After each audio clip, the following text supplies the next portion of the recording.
There is a version of what happened to Meredith Garrow that her attorney released to three trusted journalists on the Friday after it occurred. And that version describes a potential security concern at her offices that is under review by building management and council. That version is 5 sentences. It does not name what was taken. It does not describe what was left in its place. It does not explain why Garrow did not come into the office that Thursday, or that Friday, or the Monday after. This is the other version. The art appraiser who spent 11 days cataloging the executive floors of the Garrow Media Building on West 57th Street was described by the building's facilities manager as thorough, quiet, and completely unremarkable. He carried a rolling case, a clipboard, and a light meter. He measured frames. He made notes. He asked questions about provenance with the specific kind of technical interest that signals expertise and triggers no alarm in anyone paid to watch for threats, because the threat they are watching for does not arrive with a clipboard and a light meter and a work order that has been in the facilities system for 6 weeks. He was in the building by 8:30 each morning and gone by 5. He signed in and out. He chatted briefly with the security desk.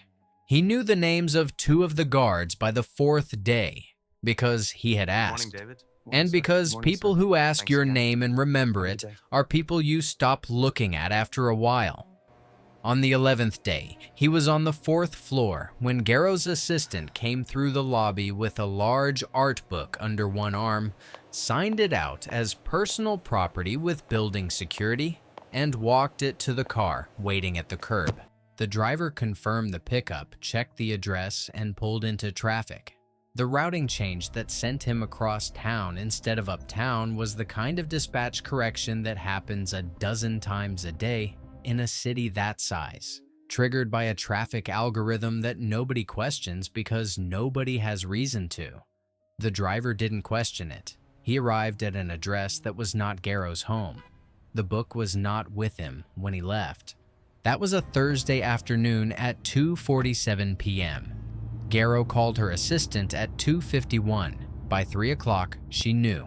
By 3:15, she was on the phone with her attorney, and the laughter that had been in her voice on Tuesday morning when she read the index card was not in her voice anymore and would not be again for a considerable time. Now, go back to the Tuesday. Go back to the index card. Meredith Garrow had been running Garrow Media for 19 years by the time the card appeared in the bound circulation report. And in those 19 years, she had accumulated the specific kind of confidence that comes not from arrogance exactly, but from a track record so clean that it begins to feel like a natural condition. She had been investigated twice. Once by a press freedom organization, once by a former employee who retained counsel, and both times the matter had resolved without public disclosure, without findings, and without any lasting consequence to her reputation, which by the time the card arrived was considerable. She chaired committees. She gave keynotes. She was on the board of a journalism school, which is the kind of institutional credential that operates as its own kind of answer to questions nobody has yet thought to ask.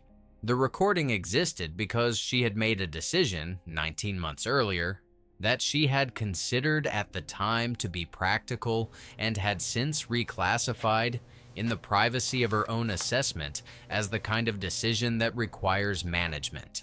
A reporter named Terrell Brooks had been 8 months into an investigation of Dendrick Pharmaceuticals, a company that spent $4.2 million annually with Garrow Media across 3 publications, when he brought his findings to his editor, a woman named Camille Osei, who brought them to Garrow directly. The findings were solid. Dendrick had suppressed adverse event data in 2 clinical trials for a cholesterol medication. The data suppression was documented. The harm was documentable. The story was, by any standard, Garrow had publicly articulated across 19 years of speeches about the importance of independent journalism Exactly the kind of story her organization existed to publish. She killed it on a Tuesday afternoon in a meeting with Brooks, OC, and two other reporters who had contributed to the investigation, a woman named Priya Subramaniam and a man named David Marsh. And she did it, not by saying she was killing it, but by saying the documentation required additional legal review, that the timeline for that review was indeterminate, and that in the meantime, the team should redirect their attention to other assignments.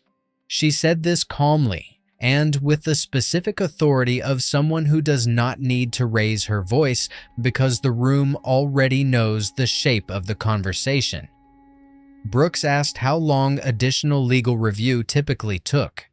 Garrow said it depended on the complexity of the matter. Subramaniam asked whether the story would eventually run. Garrow said that was her hope. The story did not run. What Garrow did not know, what she could not have known because she had not thought to look, was that she had left her office intercom active during the meeting. The audio had been captured by a dictation system that her assistant used to transcribe her calls and that Garrow had forgotten was running. The recording was 41 minutes long. It contained her voice, identifiable and unambiguous, explaining in the careful language of someone who has learned to say things without saying them that the Dendrick relationship was a priority consideration and that the team's energies were better directed elsewhere. It contained Brooks asking directly whether the story was being killed because of the advertising relationship. It contained a pause of 4 seconds. It contained Garrow's answer, which was not yes, but which was not, in any way that a listener could mistake. No. She found the recording 3 days after the meeting, reviewed the transcript her assistant had generated, and made a decision. She did not delete it. She did not ask her assistant to delete it. She understood, with the instincts of someone who has managed information for 2 decades, that deletion creates its own kind of evidence, and that a recording that cannot be produced is not the same as a recording that does not exist. She had the file stripped from the dictation system's server, transferred to a single encrypted device, and stored in a location she chose herself, without telling anyone, for reasons she did not articulate even internally, but that amounted to the following. The recording was dangerous in the wrong hands and useful in the right circumstances, and she was the only person qualified to determine which was which. She put the device inside the binding of a copy of a Cy Twombly monograph, a large format book, 11 inches by 14, spine intact, indistinguishable from the other art books on the shelves behind her desk. She did not label it. She did not mark it. She placed it third from the left on the middle shelf, between a Basquiat retrospective and a book on the WPA murals, and she did not think about it again in any sustained way for 14 months, because she did not need to. The 4 people who had been in that meeting understood the situation. 2 of them had left the publication within 6 months. Brooks to a nonprofit outlet, Subramaniam to a fellowship abroad. Ose had stayed and said nothing. Marsh had stayed and said less. The recording was insurance, not evidence, because evidence implies a case and there was no case. This was her assessment as of the Tuesday morning she found the index card. She read it at her desk before the editorial call with the circulation report open in front of her. She read it twice. Then she photographed it with her phone and sent the photograph to her attorney, a man named Fletcher Corbin, who had been her counsel for 11 years and who had managed both previous investigations with a thoroughness she had found each time deeply reassuring. She wrote, "Call me after 10. Corbin called at 10:12. She read him the card over the phone. There was a brief silence on his end, not the silence of alarm, but the silence of assessment. And then he said that the language was designed to sound specific while committing to nothing actionable, that it was almost certainly a provocation intended to cause her to do something, move something, contact someone, disclose something that would be more useful to whoever sent it than the card itself. He said she should not respond, should not discuss it with anyone connected to the publication, and should let the situation develop without reaction. She asked him if he thought it was serious. He said that in his experience, people who were genuinely planning something didn't announce it in advance. She found this answer satisfying in the way that a plausible explanation is always satisfying when you have already decided to be satisfied. She went into the editorial call at 10:30. She ran it for 50 minutes. She approved 3 cover packages, redirected a long-form piece that had gone soft in the reporting, and closed with a discussion of Q3 advertising projections that she navigated with the ease of someone for whom the intersection of editorial and commercial considerations had long since ceased to feel like a contradiction. She was good at her job. That was not in dispute, had never been in dispute, and is important to understand. Meredith Garrow was not a fool, and she was not a coward. And the decisions she made in response to the index card were not the decisions of someone who failed to take a threat seriously. They were the decisions of someone who had taken threats seriously for 19 years and survived all of them, and whose definition of taking a threat seriously had calcified over those 19 years into a set of responses that worked inside a specific kind of threat and would not work inside this one. The gentleman had been watching her for 9 weeks before the card appeared. He had not watched her in any way she would have recognized as watching, which is the only kind of watching that matters. He had read her publications, not the editorial content, but the structural decisions beneath it. Which investigations ran and which stalled, which advertisers appeared in proximity to which coverage, which reporters left and when and where they went afterward. He had attended 2 public events at which she spoke, seated in sections where event photographers and audio technicians work, which are sections that powerful people move through without registering. He had read her building's vendor contracts through a municipal disclosure database that exists and is public and that nobody checks because nobody thinks to. He had found the facility's management contract for the upcoming renovation project, noted the provision for art appraisal services, and made 1 phone call to the appraisal firm's scheduling coordinator. A call that, if anyone had thought to trace it, would have led to a cellular number registered to a name that appeared in no other context, connected to an email address created 3 weeks earlier, attached to a business history that was real enough to survive a casual check and nothing more. The work order went into the system on a Wednesday. The appraiser began on a Monday. By the end of the first week, he understood the 4th floor's layout with the precision of someone who has measured every frame in it, because he had measured every frame in it. He understood which offices were occupied at which hours, which conference rooms were booked on which days, and which shelf in Garrow's office held the Cy Twombly monograph, because he had been inside her office twice. Once during a scheduled walkthrough with the facilities manager, once in the early morning of the 3rd day when the floor was empty and his access badge, which was real and had been issued by the building and was logged in the system, allowed him to complete his cataloging at his own pace. He did not touch the book. He did not need to. He noted its position. He noted which other books were adjacent to it. He noted that Garrow kept the office locked at the end of each day, and that the cleaning crew had a pass key that was returned to building security each morning.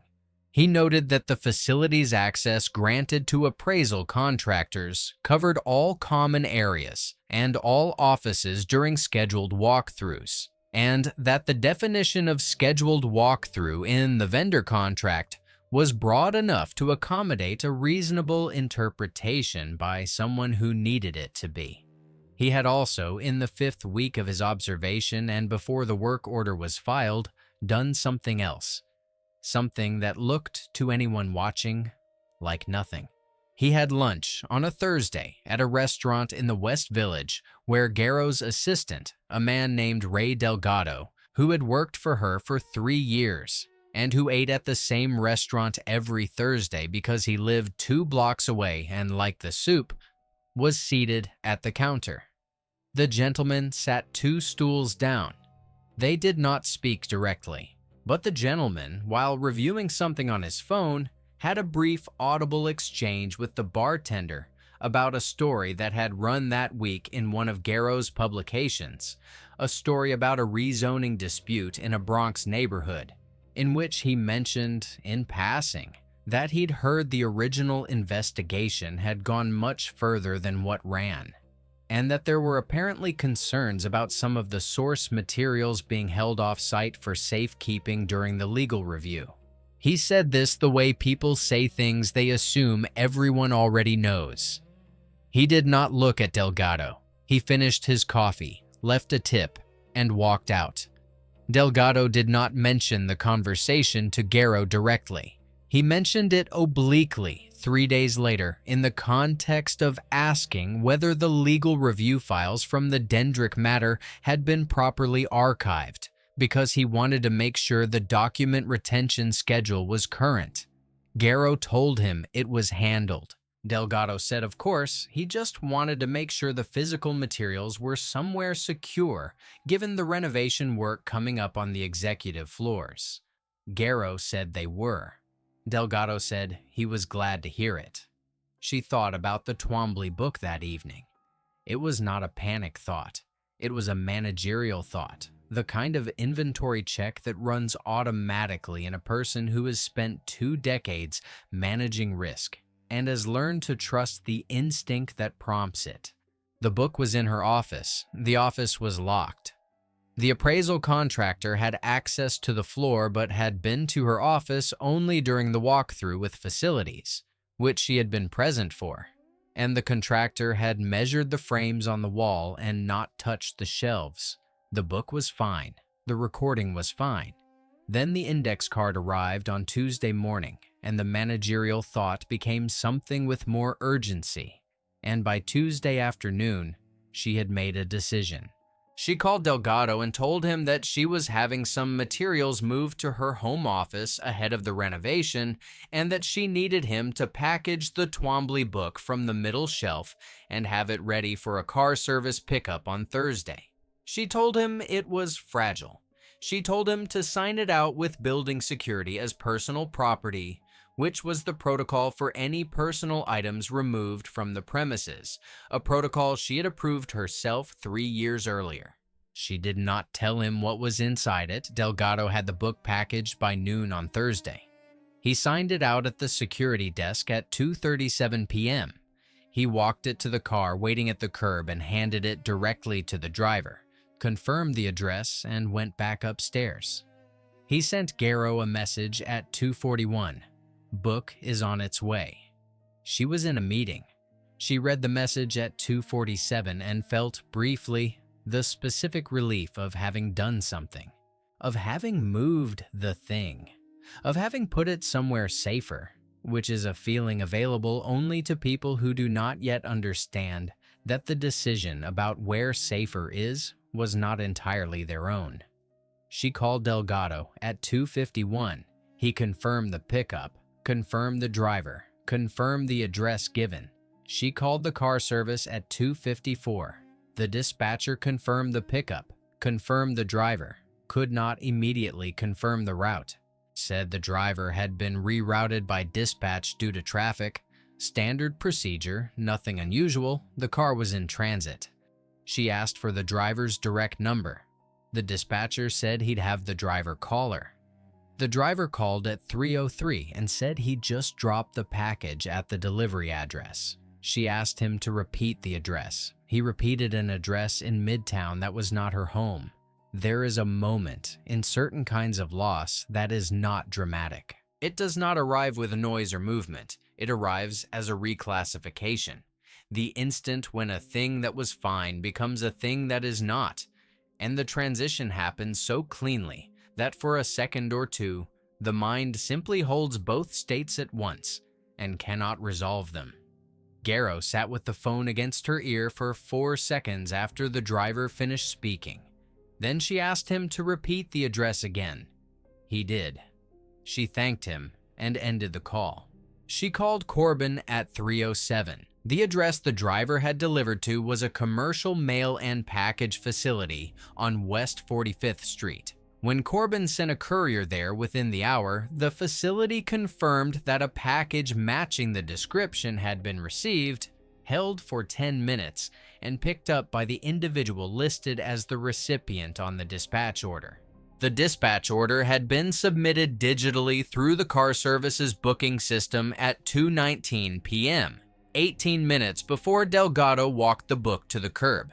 The name on the dispatch order was not a name that appeared in any context Corbin's team could locate in the following 72 hours. The book itself was found on Saturday morning, placed in the building's ground floor mailroom in a sealed bag addressed to building management.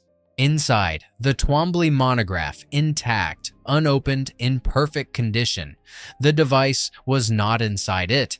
In the space where the device had been, a cavity cut into the back binding with the precision of someone who had done it before and then reversed it after, there was a single folded sheet of paper.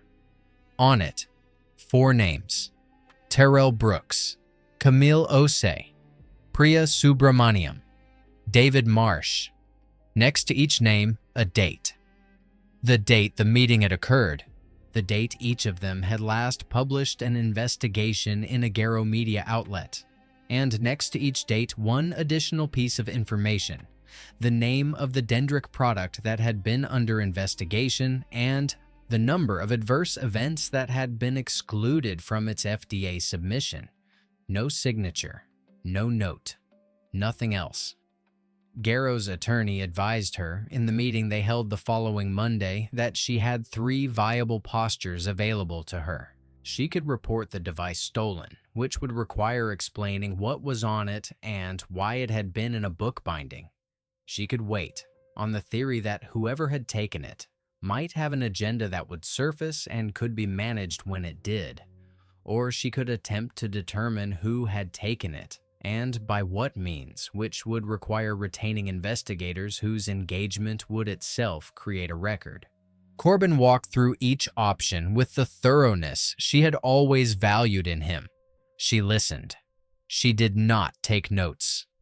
At the end of the meeting, she thanked him and told him she needed to think. She did not retain investigators. She did not file a report. She did not contact the car service's dispatch system administrator or the facility's management firm or the appraisal company whose contractor had spent 11 days on her floors. She made none of these calls because Corbin had been right about one thing on the Tuesday morning. The card was designed to cause her to do something, and she understood now, in a way she had not understood then, that everything she had done in response to it, the call to Corbin, the decision to move the book, the car service, the courier to West 45th Street, had been, in some way she could not fully map, part of an architecture she had not designed. What she could not do, what she would spend considerable mental energy in the weeks that followed attempting and failing to do, was identify the exact mechanism. She knew the route the book had taken. She knew the car service had been rerouted. She knew someone had filed a dispatch order 18 minutes before the book left the building.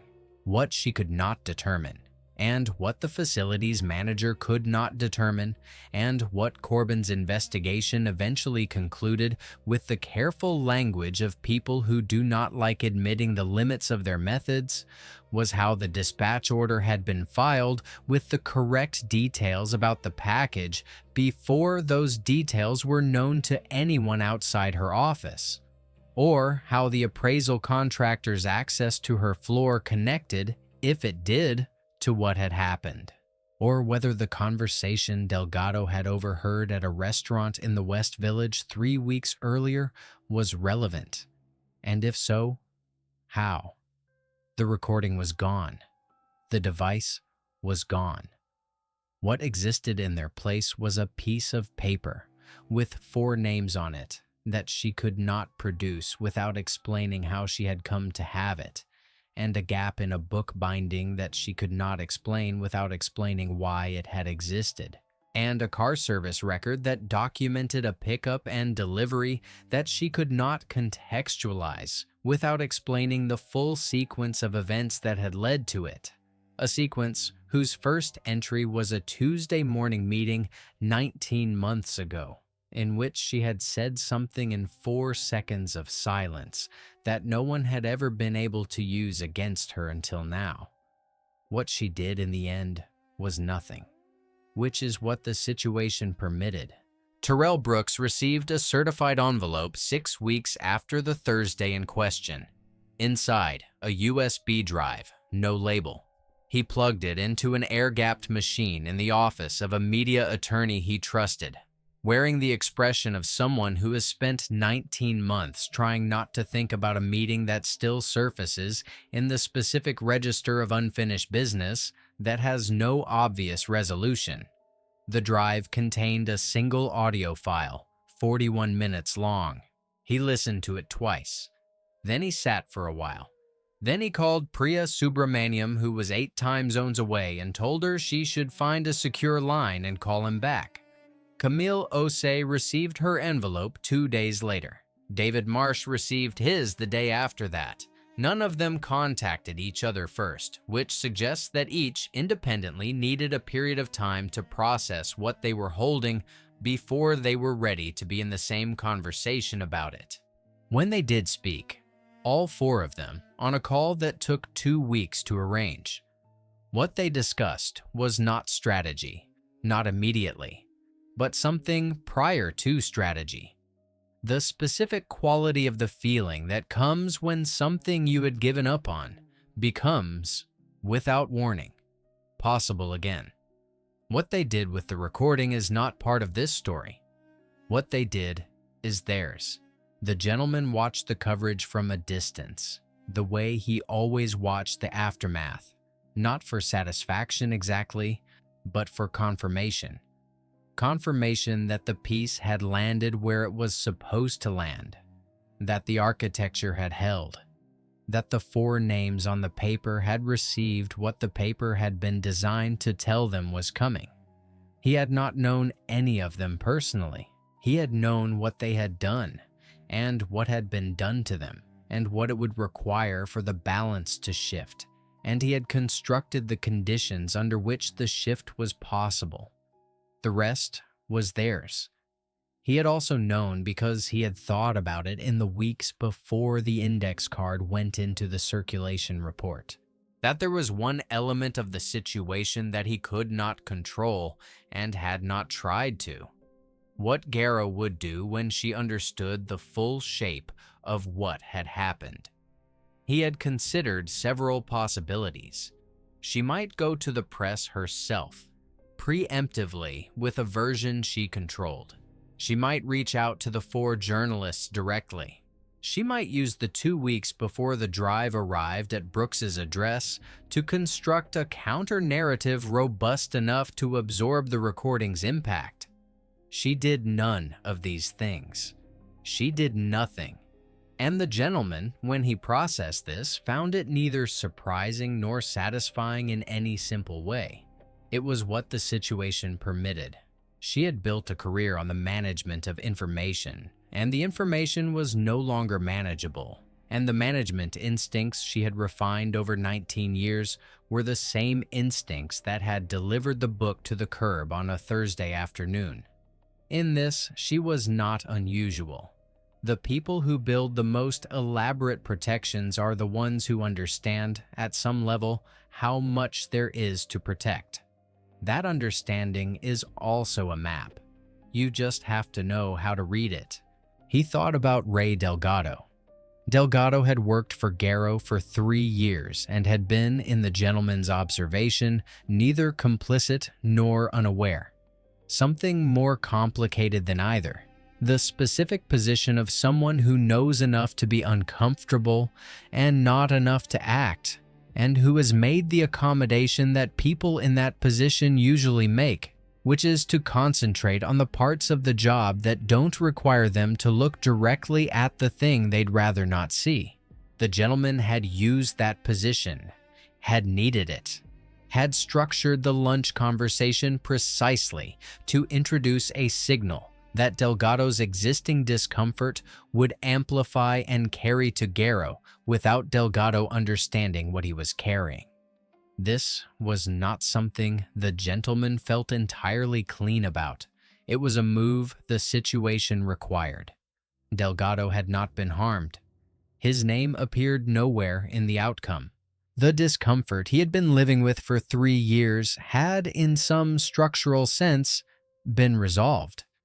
Not by him, but in a way that his small, unconscious act of planting a question in Garrow's mind had helped make possible.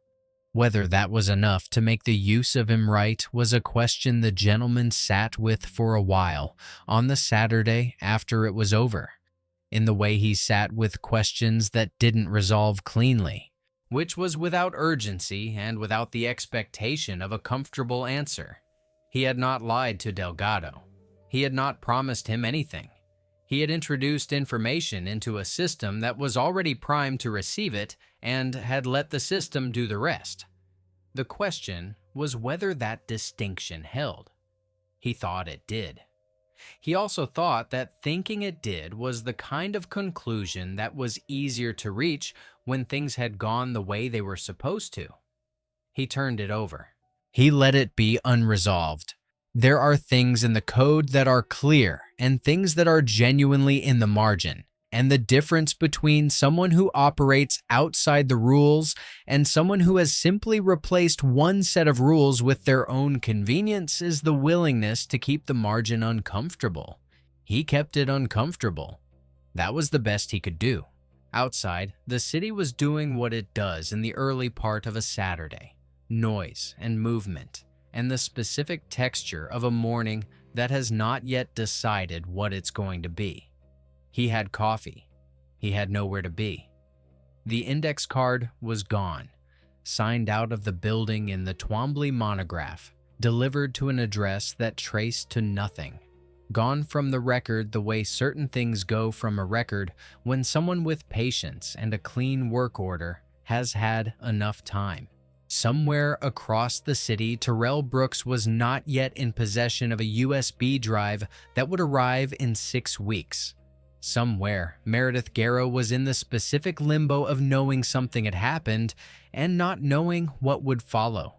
The not knowing was the calling card. The piece of paper with 4 names was its delivery mechanism, but the calling card itself, the real one, the one she'd carry, was the understanding that she had moved the book herself, that she had made the call herself, that the decision she had been most certain about had been the decision that completed the sequence. That was not something the gentleman had told her. It was something the situation had told her, in the most direct possible language. You don't have to explain the mechanism to someone who can follow the logic. The logic was in the paper with 4 names on it. The logic was in the gap in the binding. The logic was in the car service record that she would never be able to use and could never stop thinking about. If you stayed to the end of this one, you know what the paper with 4 names meant. Not just that it was left, but why those 4 names? Why in that form? Why with those specific dates beside them? The calling card in this kind of story isn't the thing that proves the gentleman was there.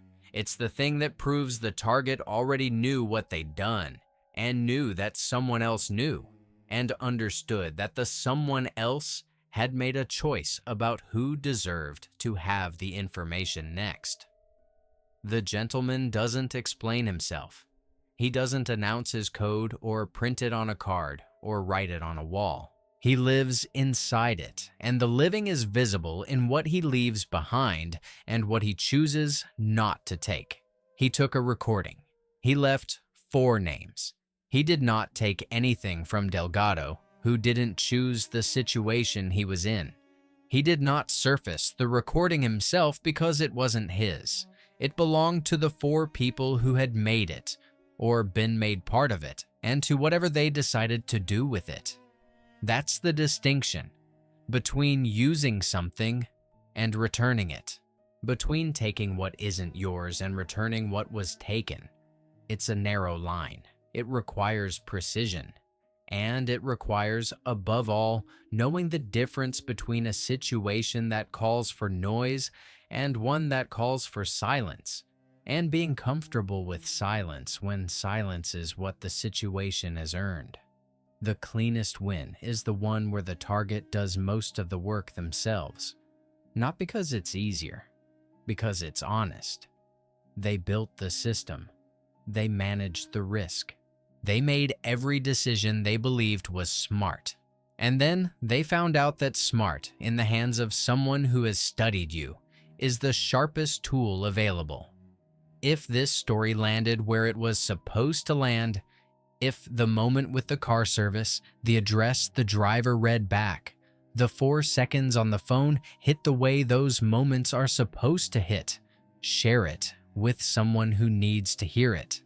Not because the algorithm benefits, though it does, because this channel tells a specific kind of story about a specific kind of intelligence, and the people who find it tend to find it because they needed to hear that this kind of intelligence exists and operates and does not, in the end, stay quiet when the situation has given it enough to work with.